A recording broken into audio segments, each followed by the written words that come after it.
You are here. We all know that sign. Well, in your life story, where are you now? What is your content? Where are you? Are you in the great battle? Are you in the adventure? Is there more?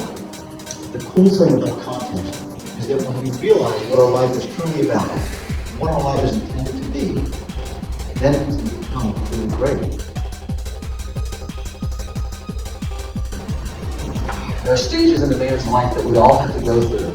Typically, they're brought there by our fathers. But if our fathers were never brought through those stages in their lives, then we will have no clue how to go through them ourselves because they did not father us in the way that we need to be.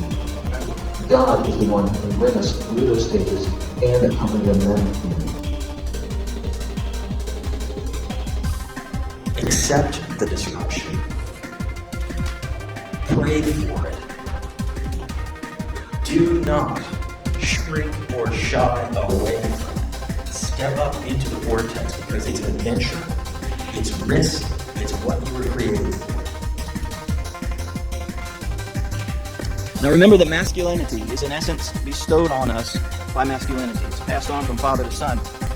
But there's a lot more to that statement.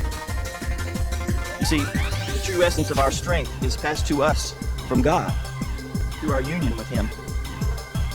And if that's our deepest desire, and if that's how we get our true strength, then it makes sense that that's what Satan was attacking. He died when I was 15 months old. All I have of my father is a broken pocket knife, his dog tags, a baby picture, and him in his military uniform. That's it. That's all the fathering I got. This father she married was a cruel man. I mean, he was a cruel man. There's no way around it. Very abusive to my mother. He and I had a discussion one time with me holding a baseball bat saying, you hit my mother one more time, and it's you and me in this baseball bat. That's the kind of life I had to have. That's good fathering, right? One leaves you a broken pocket knife, dog tags, and a few pictures. And the other father abuses your mother and steals her from you.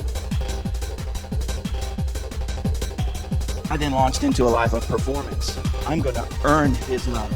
I'm going to show Him that I shouldn't be the last thing that He needs right now. I'm going to show Him why He needs to love me. And through music and acting, I was the class clown. I did everything to get attention. Hey, my pose appeared is actually in my own name, Mad Ox. Another way to say it is Angry Bull. I am a large man to some men, and I intimidate as much as I can. I've never had to get into a fight, but I was more than willing to try. You see the words of healing, the words of restoration?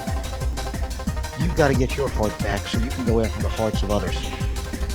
You can't rescue someone else until you're willing to be rescued.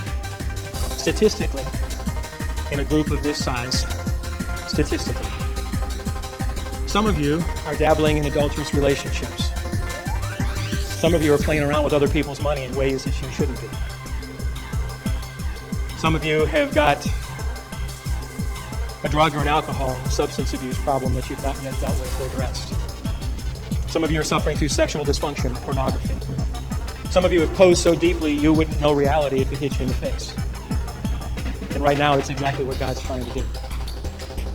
Men, you have the ability to walk like Jesus did, with a band of brothers, to help keep you between the lines, not to pose.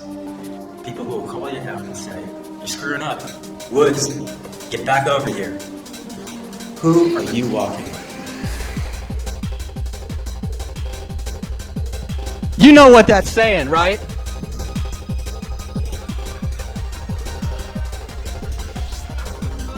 What's it saying?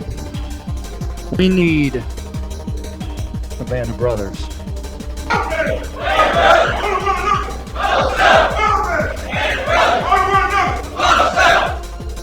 That's a lot better. Do with me what you will for this world and for these men. In Jesus, your son's name, amen.